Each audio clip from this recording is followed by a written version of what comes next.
The Hot 5 and 5. The Hot Hello, 5 ladies and and 5. gentlemen, Hot 5 and and welcome 5. to the Hot 5 and 5 Jazz Jones interview. My name is Chris Hercules, and tonight we've got a great special guest. His name is DJ Brendan Boyle, and before I even go even further or deeper into this interview, I got a little blurb I want to read about Brendan. I just gotta say it because it sounds real nice. So here we go.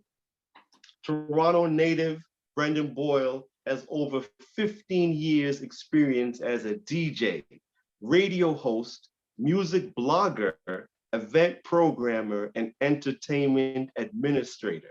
His early loves for community radio, mixtape culture, and raving plunged him into the heart of Toronto's underground party scenes, where he had the opportunity to spin for many of its notable dance floors. Now, as a settled family man, he devotes his creative time to curating and sharing his jazzier records in his ever-expanding collection. He is greatly looking forward to playing them for all of us at a Jazz Jones show when we can all get together. So let's give it up for Brendan Boyle. I'm so happy to have you, man. Oh, thanks for having me, Chris. And it's great to find people who are passionate about jazz and especially jazz of, I guess, a certain type that goes beyond kind of a stodgy academic approach or the same old that you might hear on the radio. So it's good to meet other adventuresome people that want to explore kind of the more interesting corners of the jazz universe. Yeah, man, it's a pleasure to meet you as well. I want to ask you so many things. First thing I want to start off with is what got you interested in jazz? What was your first jazz album, or what caught your ear to get you into this music? Yeah, that's a good question. I mean, I'm sure like Miles Davis's Kind of Blue was probably that first jazz album, that I knew really well. One of my sister was dating somebody who was a huge Miles Davis fan, and he passed that along. But it wasn't until probably I got into university that I kind of followed my musical interests in like drum and bass, house, disco, soul, jazz, kind of going back, through kind of a series of, samples and just kind of that lineage that got me into jazz. And I remember one Christmas just saying to my parents, like, can you get me, these dozen jazz CDs for Christmas? And, it was kind of like Coltrane's Giant Steps, Mingus, Herbie Hancock, Maiden Voyage, kind of staples, nothing unusual, but solid foundations. And then it just kind of went from there. I think Jason Palma got wind that I was interested in, jazz and funk and soul and rare groove and not just more commercial house, which is what I was spinning at the time. And he kind of opened up the door for kind of those deeper jazz sounds, and I just never looked back. Went from there. Mm-hmm, mm-hmm. Nice. And like, I was gonna ask you next, what other music genres were you exposed to? You were growing up, you said, house and drum and bass, and yeah, that was more like my own discovery. Just kind of turning on the radio after midnight and hearing, those cutting edge DJs, filling up the global groove time slots on, Chin Radio when it flipped over, or listening to the Prophecy on CIUT, which, is still going strong. But growing up, my parents didn't really buy music, but the radio was always on. And it was either the classical station, CBC, which at that time I think only played like Stan Rogers, and Jazz FM. So you know, it was definitely kind of in the air. My sister had a pretty great collection of cassettes, which she was kind enough to loan her younger brother. So, you know, she got me into things like U2 and Pink Floyd, and she got me onto the Smashing Pumpkins when, you know, they came out. I went to Catholic school, so I was in a choir, that sort of stuff. I mean, nothing particularly hip, right? But music nonetheless. And yeah, I just spent all of my money on music.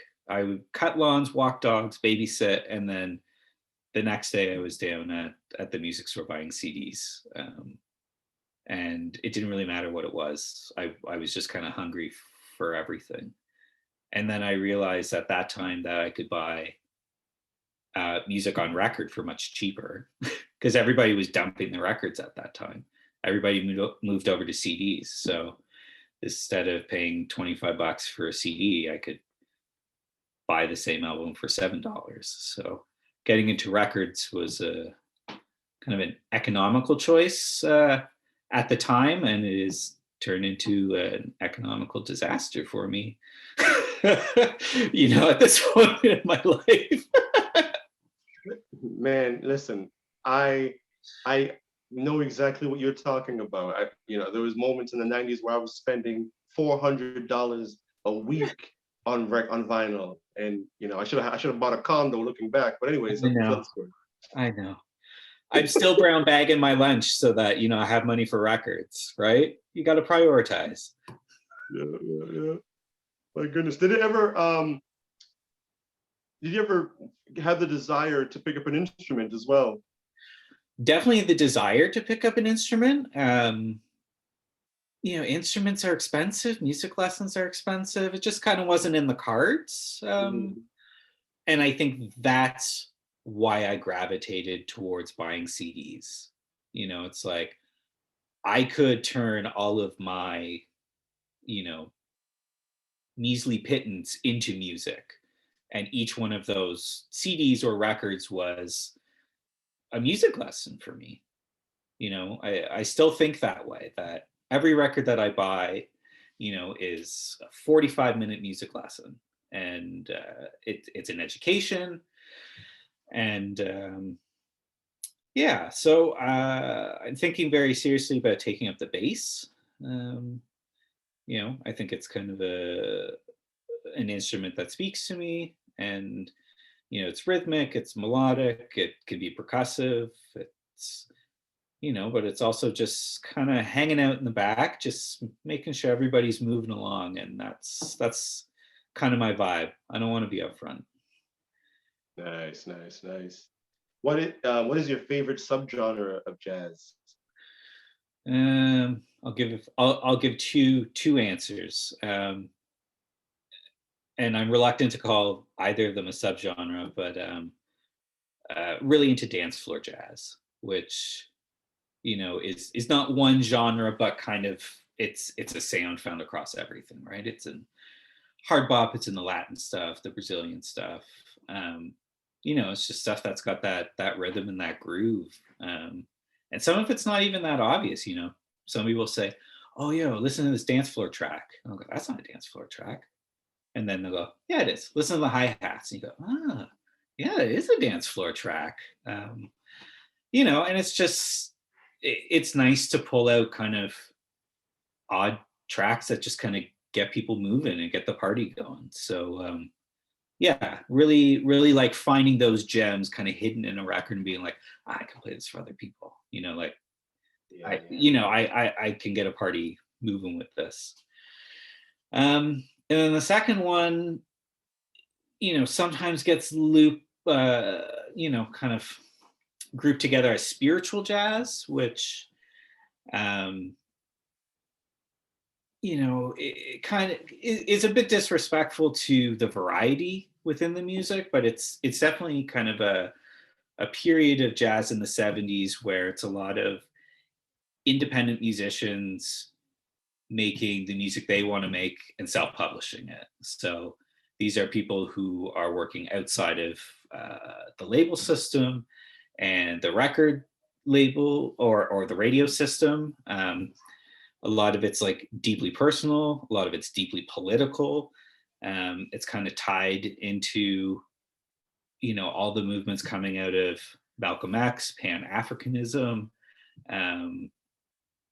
and it's kind of music without boundaries and music without limits, and it's authentic music. It's music without compromise, and I think that's kind of where the best art is made, right? It's, you make art to tell your story, to tell your truth, and then somebody else creates their art in response. You know, it's not a label being like, well, you know, could you maybe do this because it's more commercial. So you get all sorts of arrangements that are just amazing, and just kind of the narratives and the stories. And you know, since they're not too concerned about commercialism or polite society, they don't pull any punches. So you know, it's Black music for the Black community. It's about their struggle and, you know, their desire for self-realization and better times ahead. You know, and I'm certainly not Black, but as an outsider, being able to hear those, you know, unvarnished truths, that's important, right? You know, that's educational, and it's not some sort of, you know, sugar-coated version of what's going on. You know, if you want to understand other people, it's important to hear them tell their truths. So yeah, for those reasons, I think it's very powerful music, and you know, and it's, since it kind of existed outside of these mainstream avenues, you know, I like to be able to find this sort of stuff and share it with other people. Yeah, man. It's, you know, a lot of, and it's, you know, well, by you collecting it and digesting it, and when you do play it, you're educating minds, you know. Yeah. And no matter, and anytime you play that stuff, you never know if it's a coffee shop, if it's wherever, somebody says, oh man, what is this? You know, so it's always, you're being educated, and you're a teacher in essence by playing that music. Absolutely. You know, it's not my music. I feel lucky enough to be a conduit, you know, to be able to bring it back to people's attention. You know, I don't want to hoard this stuff for me. You know, I want to keep this stuff in circulation. That's culture, right? That's keeping the stories going. Yes, you know? Exactly. I said in your bio, when I talked about the bio at the beginning of this interview, and it said that I said that you've been DJing for over 15 years. When did you exactly start DJing and collecting? I mean, I think I always probably started collecting records in earnest probably around like 2003, 2004, started playing out around 2006. You know, I went to a lot of raves and parties, kind of late 90s, early 2000s, and, you know, spent kind of all of my money going to parties and buying mixtapes. And then, you know, going to too many parties isn't great for your health. So, you know, you got to take a step back. But, you know, I really miss the music. You know, I knew that it probably wasn't a good idea to get back into that scene, but I wanted to still engage with those sounds. You know, so I just started buying the records. I started buying all the stuff that I wanted to hear again. And that just kind of, you know, that just started me down the path. So started by playing house, and then that kind of got me into disco. And then, you know, I was playing a lot of like early hip hop, like party rap and like electro break stuff, kind of when the Queen West scene was blowing up, you know, like around 2006-ish. So yeah, playing that with a lot of kind of the newer French sounds coming out, and then that kind of ran its course, and I just was ready for the next phase of my life, but couldn't stop buying records. So started thinking a bit more about, what sort of records am I going to want to listen to in 50 years? And it's jazz. It's infinitely rewarding. I can still listen to Miles Davis's Kind of Blue and go, oh, I never heard that before. Like that's high art, right? It's accessible, and it's forever. Every time you grow as a person and listen to it again, you get something more out of it. It's not a pop song with just a hook where you go, oh yeah, I get that. And that's all it has to offer. Yes. It's much more deeper. Yeah. Much more and I'll still, I'm not a musician, so I don't get any the technical stuff. I don't go, oh, that's a really good subversion of, this expected chord structure. It's like, that's over my head. But but the fact that it can still move me without knowing that sort of stuff is great. Some of that like super academic art jazz, will never speak to me, and that's fine. It's not meant to speak to me. It's meant to speak to other musicians. But I like finding those pieces that can add something of value to everybody who listens. I hear that, man. And on that same note, what do you think the future of jazz is, in your opinion? I mean, I think it's good to acknowledge that the present of jazz is incredible. There's this incredible renaissance of jazz, really coming out of the UK, and parts of the States, like International Anthem out of Chicago, and then all the cats coming out of the UK. Greg Fote, Nubia Garcia, Shabaka and the Ancestors, like it's great. I mean, jazz is always alive. It's a genre of music that is always breaking new ground, and it's always inviting new things into the conversation. And even if you think of like fallow periods of jazz like the 1980s, it's like it was still doing stuff. It just might not have been your thing, or it might have been part of it's in academia, but then you've also got acid jazz, which is just going on.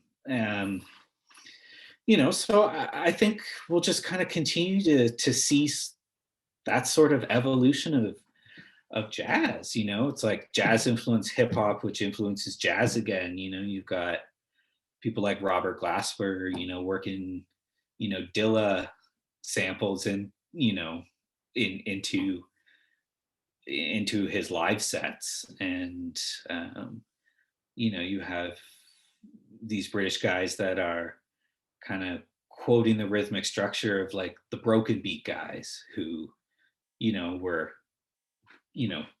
sampling from jazz as well. It just kind of keeps it, the conversation keeps evolving, right? It's like I said, you put your story and your message out there, and then the next person responds, and then it keeps going. And I think jazz just continues to be a fertile topic on which people can gather, and speak about and collaborate with. So I don't know what it's going to sound like. I'm excited, and I want it to sound like what the musicians who are making it want it to sound like. I don't want it to sound like jazz from 50 years ago. That already exists. That part of the conversation's been had. So, future's bright. Nice. Yeah, I like that. Let's have a new conversation. And, Yeah. it has to be all great artists play and create based on what's happening at the time. Yeah. So, you know. I mean, imagine if Herbie Hancock never moved past Watermelon Man. And I mean like the early 60s Watermelon Man, you know, like what an incredible career. And it's because he has that open mind. Yeah. You know, if you've read his autobiography Possibilities, which is incredible, highly recommend. You know, it's all about what's possible and what's next, not, you know, what's the established norm or the history, or, you know, he's the polar opposite of the Wynton Marsalis who wants to like stay in the 1930s. You know, he's like, we don't live there anymore. Yeah. I hear you. Yeah. Sure, man. Listen, Brendan, it was a pleasure getting your insight on jazz. I really, really appreciated this. And I think a lot of other people that watch this interview will definitely also appreciate this. Is there anything else you want to say before we sign out? I mean, I just want to thank Nigel and Jeremiah and Ron and the whole Molasses Wet Jazz Jones crew for, you know, tapping me on the shoulder and being like, hey, we're doing this thing. And, you know, we'd like you to contribute. So, you know, they were kind enough to ask me to do a mix for them, which will be out mid-March. So, you know, watch your usual virtual spaces for more information on that. And yeah, I hope my Hot 5 and 5 mix, you know, has a little bit of something for everyone. And, you know, they like what they hear. And before we go, how do people get in contact with you? What's your Instagram? What's your Facebook? You got a Facebook group? You got a website? Yeah, best way to get a hold of me is for music stuff is through Instagram. Outer Time Inner Space, all one word, just like the Ahmad Jamal album. Outer Time Inner Space. And there's a really incredible jazz and record and music community on Instagram that manages to kind of cut through and cut out, you know, a lot of the noise on other social media platforms. So come find me there and we'll share some good music. All right. Cool. Thank you so much for taking the time to do this. Once again, everybody watching, Brendan Boyle, his guest DJ mix will be appearing alongside DJ Ron Jon on Sunday, March 14th. That's the Hot 5 and 5 compilation mix on Sunday, March 14th at 5 p.m. on Mixcloud and Jazz Jones Facebook group. It's going to be on, the mix will be presented on Mixcloud and on the Jazz Jones Facebook group. This interview will be premiered on Friday, March 12th on YouTube and of course the Jazz Jones Facebook group. Ladies and gentlemen, thank you all for watching. Don't forget, support live music when we can support live music, when that opportunity comes up again. And yeah, also support living jazz artists too, you know, living jazz artists, and support Jazz Jones. Find us, Jazz Jones Facebook group. Come be a part of something special and something new. All right. The Hot 5 and 5. The Hot 5 and 5. The Hot 5 and 5. The Hot 5 and 5. The Hot 5 and 5. The Hot 5 and 5. The Hot 5 and 5. The Hot 5 and 5. The Hot 5 and 5.